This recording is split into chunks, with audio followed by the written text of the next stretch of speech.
Hello and welcome to the third video from lecture 14. Here we're getting into chapter 22. All right, so let's get into our objectives and key terms. So in chapter 22, we're going to talk about some properties of light, specifically reflection and refraction. And in these first few sections, we're going to introduce those terms. In the later half of the chapter, we're going to do some variations on those ideas. So our objectives are to continue our investigation of light and consider light as not just a EM wave, so an electromagnetic wave, but also as a particle, very briefly, and a ray, which will be the main focus. We're going to learn the law of reflection, and we're going to learn something called Snell's law, and how it is arrived at from the change in speed of light in materials, kind of justify its existence. Okay, so the very first thing we're going to take a look at is the idea of a photon. Now, a photon is a particle of light.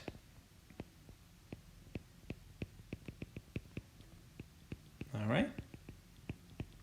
So we really bring this up in passing at this point. This is really not something we're going to delve into too much, but it is useful to have at least the beginnings of that idea. In a later chapter, in modern physics, we'll talk about something called the duality of light and justify that strange term with a famous experiment by Einstein called the photoelectric effect. To preview that briefly, it just proves that the photoelectric effect proves that light is both a wave and a particle.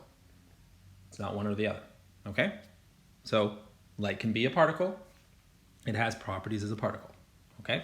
In fact, when we were talking about momentum conservation with that solar sail, you could think about all those particles of light smashing into the solar sail, thus imparting the momentum, okay?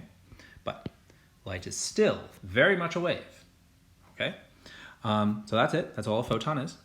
A light ray, however, is neither a wave nor a particle, but it's also not an actual physical phenomenon. It's an abstract idea. Okay, so it's an abstract idea that conveys the direction of light. Okay, so light rays do not physically exist. They're just a way of solving problems that involve light. The closest thing to a light ray would be a beam of light from a laser, that being a type of coherent light. We'll talk a bit more about those ideas later, because it literally kind of looks like a ray of light.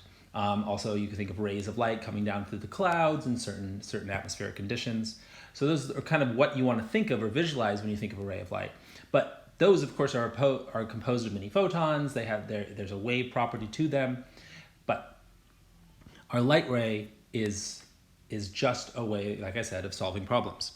It does have a relation to a wave because light rays are perpendicular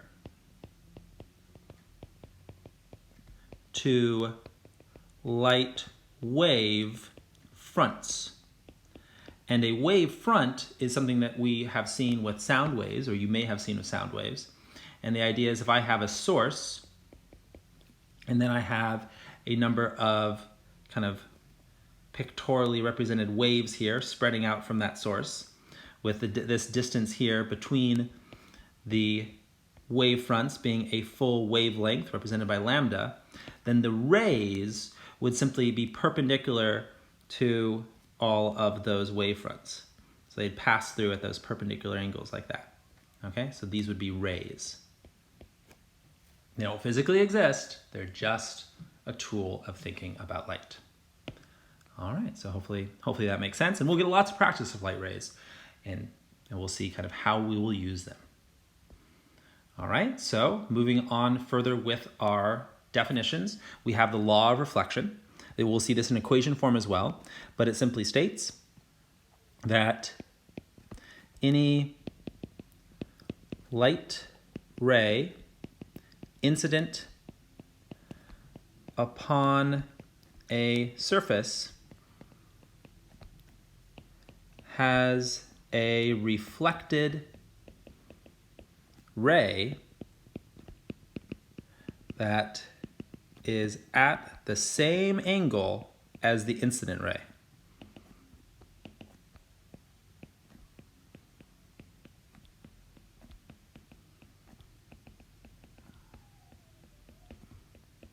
Okay, so if you have a ray hitting a surface at a particular angle, then the reflected ray is at the exact same angle relative to that surface.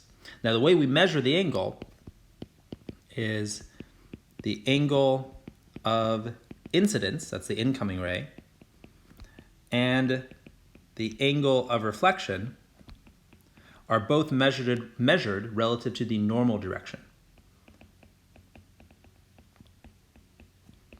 Are both measured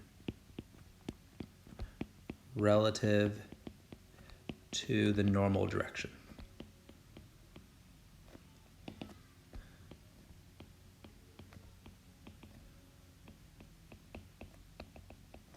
All right, so let's have some reflective surface represented here in gray, and then we'll have our incident ray coming in like so. So this will be our incident ray coming in, and then this direction here will represent our normal direction, and so then the reflected ray would have to come out at the exact same angle. So this would be our incident ray, and this is our reflected ray. Notice I kind of draw the arrow of the ray not at the very end because it's not a vector, it's just a ray, much like a streamline would be drawn. And so then my angles would be something like this, right? So this would be my theta 1, and then this would be my theta 1 prime, okay? All right, and the prime here denotes that it's reflected. The lack of prime denotes that it is incident. The 1 denotes the material, and in this case, both the rays are in material 1. More on that in just a minute when we talk about refraction. Okay, but that's simply the idea. And then just to show the term clearly, this is the normal direction. That's just the line that's perpendicular to the surface. Okay, now Snell's law, instead of dealing with reflection, deals with refraction. So this is a law of refraction. And refraction is the bending of light when it transfers from one material to another. And it states that light bends when it transfers from one medium to another.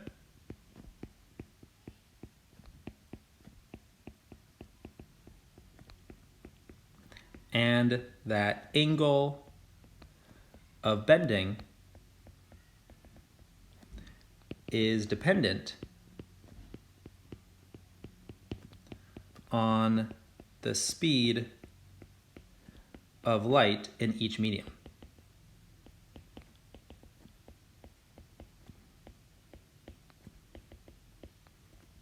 Okay? And then Huygens' principle is something that applies to sound as well as light. And it states that if we look at a wave front, we can think of that wave front as being composed of an infinite number of wave sources. And that explains how light can continue to propagate around corners and so on, how it can fill in space. This will be important, and especially important when we talk about the principle of diffraction, the spreading of light after going through an aperture or an opening. So it is a principle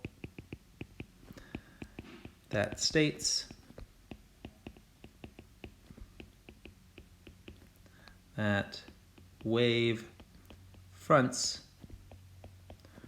are composed of an infinite number of wave sources. And see your textbook if you want to see more about it, but it can be used to justify or further explain both Snell's law and the law of reflection. So law of reflection and refraction. Okay? All right, so let's get into our equations. So we've got the first equation. This is the kind of the standalone one, the one that I said that we're just mentioning in passing. And that's the energy of a photon, a particle of light. And so the energy of one particle of light, so energy of one particle of light is equal to something called Planck's constant times the frequency of the light.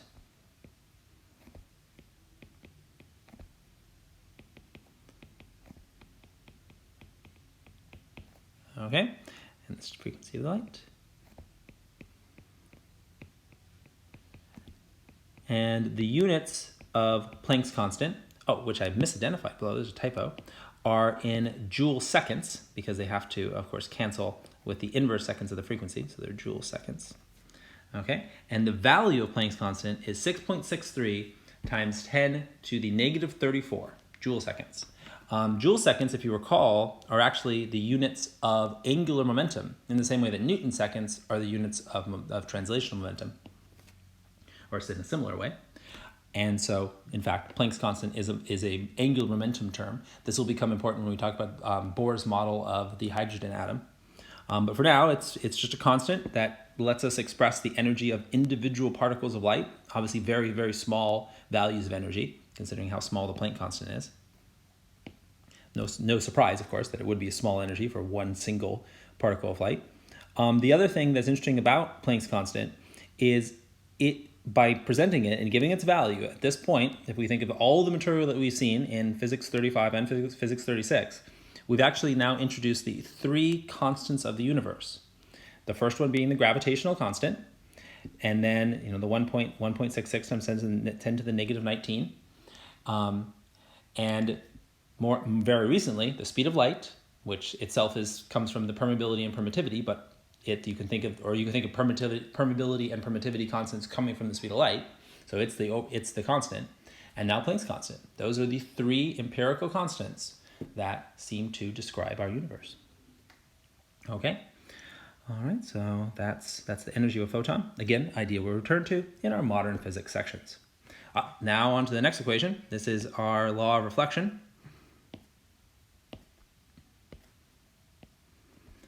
So law of reflection. So this is just putting in equation form what I stated above, that the angle of incidence is equal to the angle of reflection. The angle of reflection is equal to the angle of incidence. All right. And then we have something called the refractive index, N. Refractive index. And the refractive index is just how much slower a material how much slower light is traveling in a material, in a medium. Those two words, material, medium, I use interchangeably. So the idea is that N will always be greater than 1 for anything other than a vacuum. So let's state that. So the idea is simply that N equals exactly 1 for a true vacuum, for a perfect vacuum. Okay, which would be, I guess, approximated as some section of space with very, very little gas. For something like air, N is very close to 1.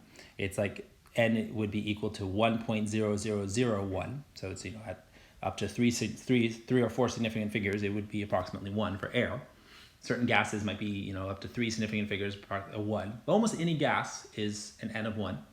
But as we get into solids, transparent solids, water, glass, crystal, diamond, then fluids like oil and so on. We have different refractive indexes for all those different materials. The physical reason for that is not something we're going to talk about yet. It has to do with the excitation of atoms and then the release of energy when those atoms get returned to their ground state.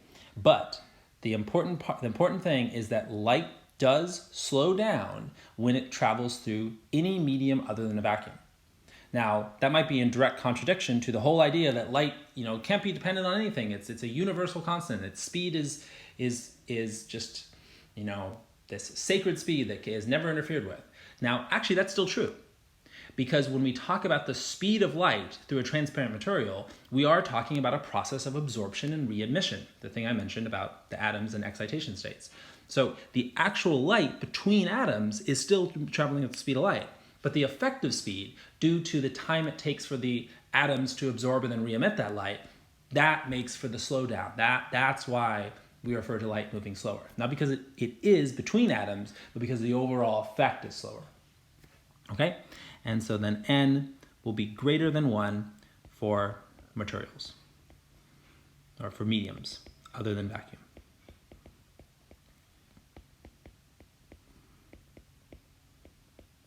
Okay? An important way to think about the refractive index, or index of refraction, is to think about it in terms of its effect on wavelength, because it turns out that n, that refractive index, is exactly equal to the wavelength of light in a vacuum divided by the new wavelength of light in the medium. Okay? Let's label that. So this is light wavelength in a vacuum. Now that might be, the wavelength that you would look up for a particular color of light. So if I looked up red light, I would find that red light has a wavelength of 630 nanometers. Well, that's the vacuum wavelength. That's the published vacuum wavelength of red light, of at least one shade of red light. But then if I then pass that red light through water, it's going to have a different wavelength. All right? And that wavelength is going to be, as we see, it's going to be smaller. The wavelength gets smaller in order to allow for the n to be greater than 1, in order to allow for that slowdown. Okay? So this is the wavelength in the material. So this is wavelength in material of index n, which is why the subscript is n. Not because we're counting n some things, it's just n represents the index. And then finally, we have Snell's law.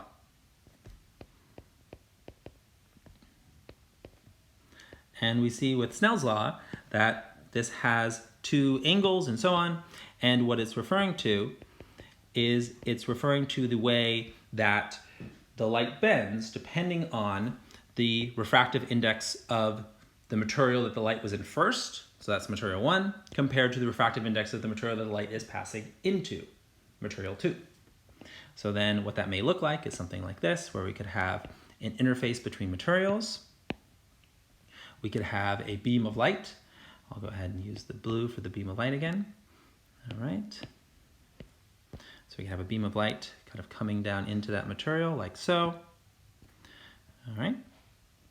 This will be our incident beam. We'll have our normal direction here. All right. And then it's going to pass on that material, and then it's going to bend. In this case, I'm going to have it bend towards the normal, and I'll explain why. So actually, let's continue our normal line down there. Okay. So then let's draw our refracted beam, make it obvious that it's steeper, like so. Okay. So then we'd have two different angles. I would call this one theta 1, and this angle down here would be theta 2. And then our materials would be 1 and 2, with n equals 1 over here and n equals 2 over here. So in this case, this could be going from air with a refractive index very close to 1, and then I didn't literally mean to make it. It's supposed to just be n1 and n2. So let me rephrase that. So this would be n1 and n2. Those are just the subscripts. Okay, and so this one could be, say approximately 1, and this one could be, something like 1.5, so some refractive index that's higher. Water is 1.33, that's the refractive index of water. The biggest one out there is diamonds, which is 2.417, depending on the type of diamond. That's one of the highest refractive indexes that exist. So light travels slower through diamonds than anything else. And the idea is that as the refractive index increases, light bends more and more towards the normal direction. Okay? So the principle of that is that light effectively is bending towards the normal because it's trying to take a more direct path through the material that it moves more slowly through. Now, obviously, that's a cartoonish way of thinking about it, but it's helpful. You think of it that anytime light moves from higher speed to lower speed, so higher speed up here in material 1 to lower speed in material 2, it's going to bend towards the normal because it's trying to get through material 2 faster and minimize its time there. Okay, because it's moving slower, so it's got to take the more direct path so that it doesn't spend as much time in material 2. Because if it didn't, if it just continued on, then it would have to, at that slower speed, it would spend more time in that other material. Okay, so that's kind of the almost, anthropomorphizing light, thinking about, oh, it wants to take the fastest path. Okay. All right, so that will be our introduction to our terms and formulas, and I'll come back for another video where we'll look at some of our